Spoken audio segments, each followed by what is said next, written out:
कहानी की शुरुआत एक ऐसी रहस्यमयी दुनिया से होती है जो धरती की सतह से हजारों किलोमीटर नीचे बसी हुई थी, जहां ना दिन होता था ना रात, बस अंधेरा और खामोशी। लेकिन यह खामोशी कभी भी टूट सकती थी, क्योंकि इस दुनिया में हर कोने में मौत जिंदा थी। यहाँ के जंगल पेड़ों से नहीं बल्कि काले पत्थरों से बने हुए थे। जमीन धड़कती थी, हवा में अजीब सी गंध थी और हर कदम पर खतरा छुपा था। इसी दुनिया में रहता था एक राक्षस, नाम ज़ारगन ज़रगन। 20 फीट लंबा, पत्थर जैसा शरीर और आंखें जलती हुई आग जैसी। लेकिन वह सिर्फ एक राक्षस नहीं था, वह इस दुनिया का शिकारी था। एक दिन ज़ारगन धीरे धीरे एक गहरी घाटी की तरफ बढ़ रहा था। उसे महसूस हो रहा था कि आज उसे बड़ा शिकार मिलने वाला है। तभी उसके सामने एक छोटा सा जीव आया, दिखने में कमजोर लेकिन आंखों में चालाकी। वह एक अजीब सा बच्चा जीव था, ना इंसान ना जानवर। उसने इशारों में ज़ारगन को आगे आने के लिए कहा, जैसे वह उसे किसी जगह ले जाना चाहता हो।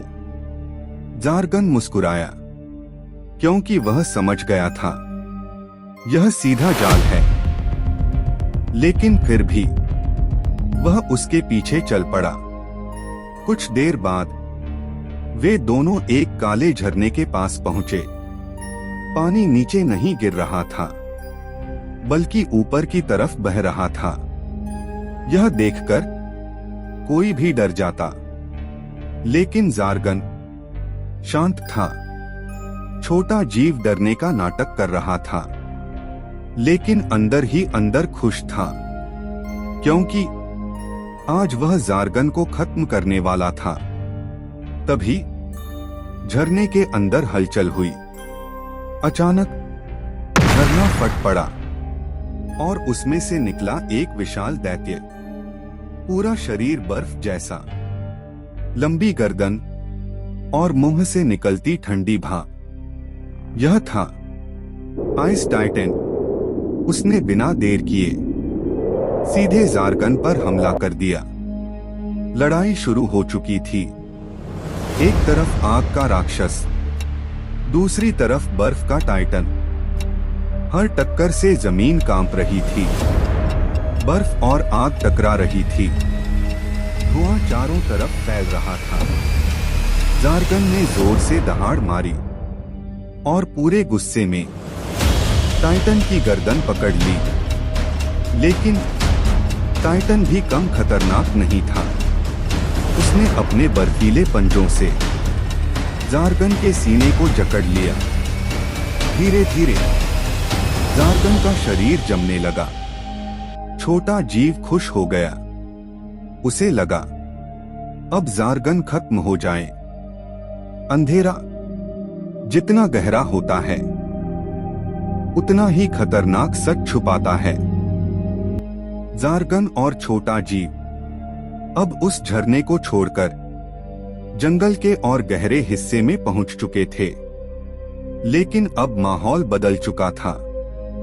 हवा भारी हो गई थी, सांस लेना मुश्किल और हर तरफ अजीब सी फुसफुसाहट। छोटा जीव रुक गया।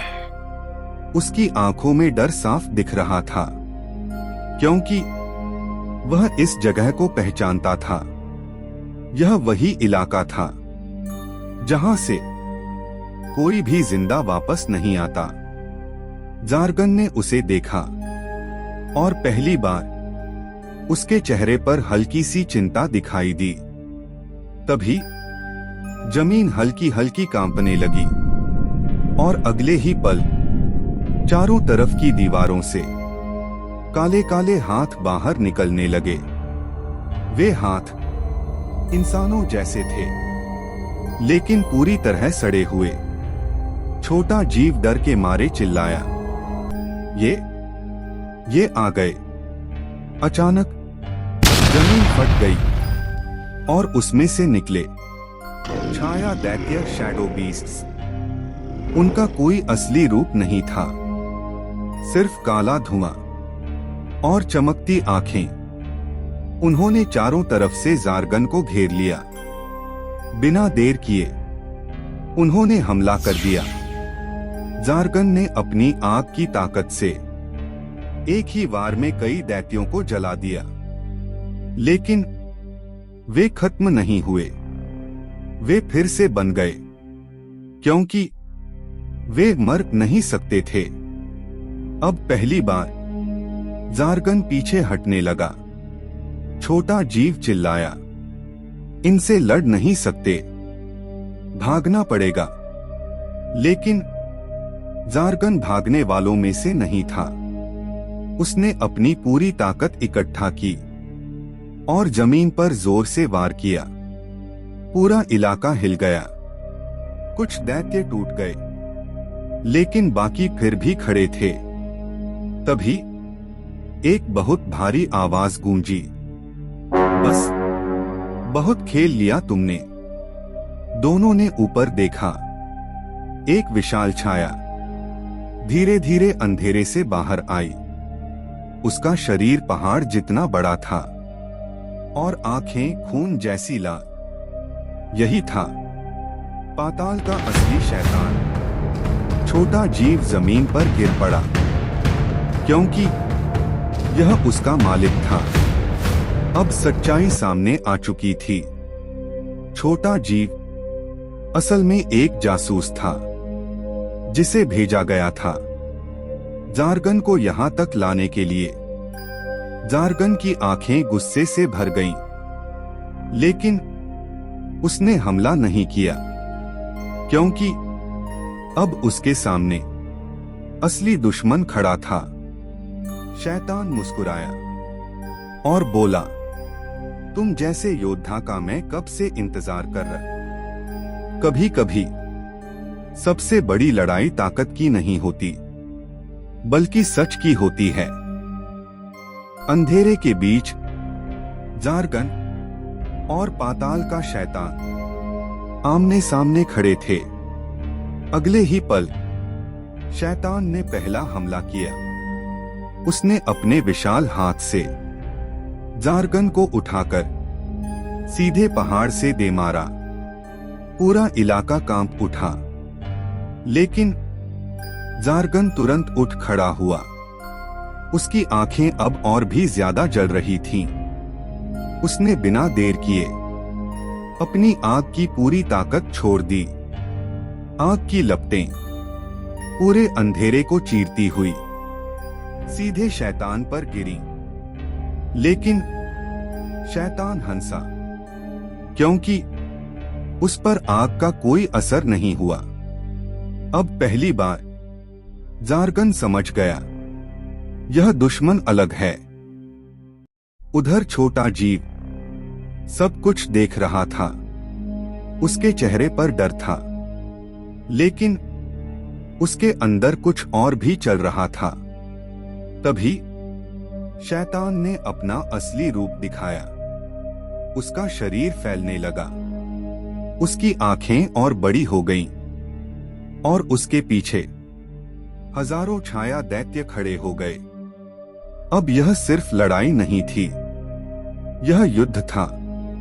जार्गन ने अपनी गदा कसकर पकड़ी, लेकिन इस बार वह अकेला था। तभी छोटा जीव धीरे धीरे खड़ा हुआ और उसने अपनी आंखें बंद कर लीं।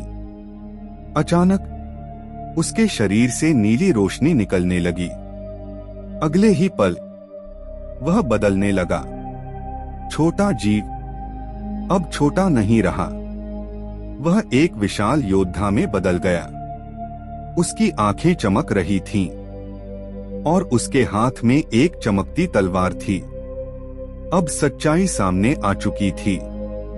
वह कोई आम जीव नहीं था, वह था प्राचीन रक्षक, एंशिएंट गार्डियन। जारगन भी हैरान रह गया। उसने पूछा, तुम कौन हो? वह बोला, मैं वो हूं जिसे इस अंधेरे को खत्म करने के लिए बनाया गया था, और तुम मेरे आखिरी साथी हो। अब लड़ाई बदल चुकी थी। दोनों ने मिलकर शैतान पर हमला कर दिया। तलवार और आग दोनों एक साथ टकराए। शैतान पहली बार पीछे हटा, लेकिन वह और भी ज्यादा खतरनाक हो गया। उसने अपने सारे दैत्यों को आदेश दिया, उन्हें खत्म कर दो। हजारों छाया दैत्य दोनों की तरफ बढ़ने लगे। अब चारों तरफ युद्ध छिड़ चुका था। जारगन दैत्यों को जलाता जा रहा था और रक्षक अपनी तलवार से उन्हें काटता जा रहा था, लेकिन दैत्य खत्म ही नहीं हो रहे थे। तभी हर राक्षस के अंदर एक कहानी छुपी होती है, और हर योद्धा के अंदर एक राज। पाताल की धरती कांप रही थी। जारगन पूरी ताकत के साथ शैतान की ओर बढ़ रहा था। शैतान हंस रहा था, तू मुझे नहीं हरा सकता।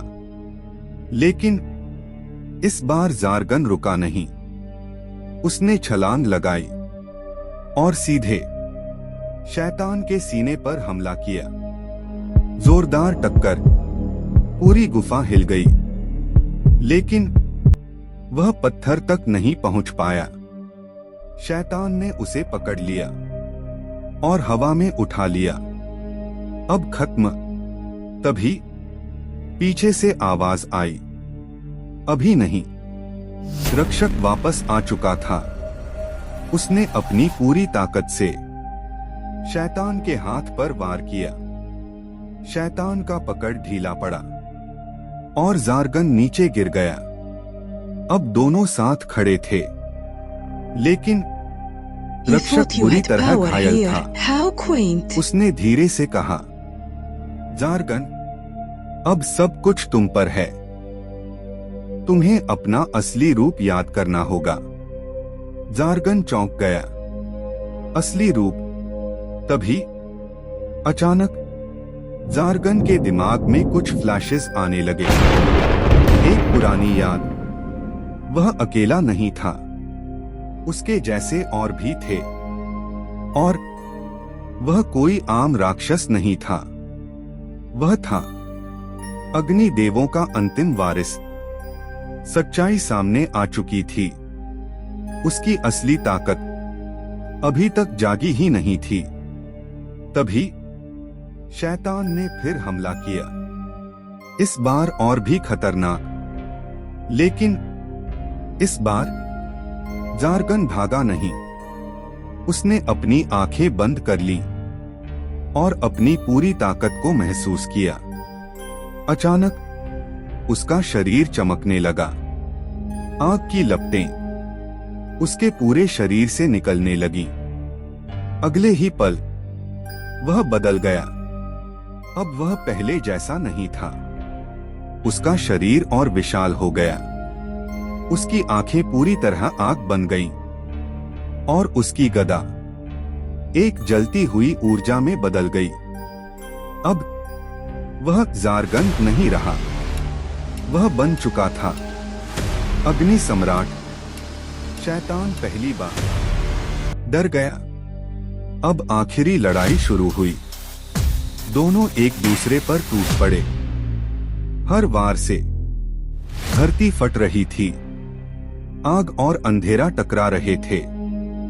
जारगन ने मौका देखा और सीधे शैतान के सीने की तरफ वार किया। इस बार उसका हाथ उस काले पत्थर तक पहुंच गया। शैतान चिल्लाया, नहीं, लेकिन अब देर हो चुकी थी। जारगन ने पूरी ताकत से उस पत्थर को पकड़ लिया और जोर से उसे तोड़ने की कोशिश करने लगा। कुछ जीतें खुशी नहीं देती, बल्कि हमेशा के लिए बदल देती हैं। पाताल की दुनिया अब शांत थी। ना दहाड़, ना युद्ध, ना अंधेरा। लेकिन यह शांति अधूरी थी। जारगन घुटनों के बल बैठा था। उसके सामने उसका साथी रक्षक अब हमेशा के लिए जा चुका था। पहली बार एक राक्षस रो रहा था, लेकिन उसी वक्त कुछ अजीब हुआ। जमीन फिर से कांपने लगी। जारगन ने ऊपर देखा। जहां शैतान मरा था, वहां की राख धीरे धीरे हिल रही थी, और फिर राख के अंदर से वही काला पत्थर फिर से चमकने लगा। यह कैसे? जारगन समझ गया, शैतान मरा नहीं था, उसका दिल अभी भी जिंदा था। तभी वह पत्थर हवा में उठ गया और उसके चारों तरफ फिर से अंधेरा बनने लगा। एक आवाज गूंजी, तुमने मुझे हराया नहीं, बस रोक दिया। जारगन खड़ा हो गया, लेकिन इस बार वह थक चुका था। तभी कुछ ऐसा हुआ जो उसने सोचा भी नहीं था। रक्षक का शरीर हल्का हल्का चमकने लगा। उसकी बची हुई ऊर्जा धीरे धीरे उस पत्थर की तरफ जाने लगी। जारगन चिल्लाया, नहीं, मत करो। लेकिन अब बहुत देर हो चुकी थी। रक्षक की आत्मा उस पत्थर के अंदर समा गई। एक जोरदार धमाका हुआ और अगले ही पल पत्थर टूट गया। हमेशा के लिए पूरा पाताल शांत हो गया। इस बार सच में सब खत्म हो चुका था। धीरे धीरे अंधेरा हटने लगा और हल्की रोशनी फैल गई। जहां पहले मौत थी, वहां अब जीवन उगने लगा। छोटे छोटे जीव बाहर आने लगे। पाताल की दुनिया फिर से जिंदा हो रही थी। लेकिन जारगन अकेला था। उसने आसमान की तरफ देखा और धीरे से कहा, तुमने मुझे अकेला नहीं छोड़ा, तुमने मुझे एक वजह दी है। अब वह सिर्फ एक योद्धा नहीं था, वह बन चुका था इस नई दुनिया का रक्षक। साल बीत गए। पाताल अब बदल चुका था। वहां अब शांति थी। और एक दिन एक छोटा सा बच्चा उसी जगह आया जहां कभी जारगन अकेला खड़ा था। उसने ऊपर देखा और उसके सामने खड़ा था वही विशाल योद्धा जारगन। लेकिन इस बार उसकी आंखों में गुस्सा नहीं था, बल्कि अपनापन था। उसने अपना हाथ आगे बढ़ाया और कहा, अब तुम अकेले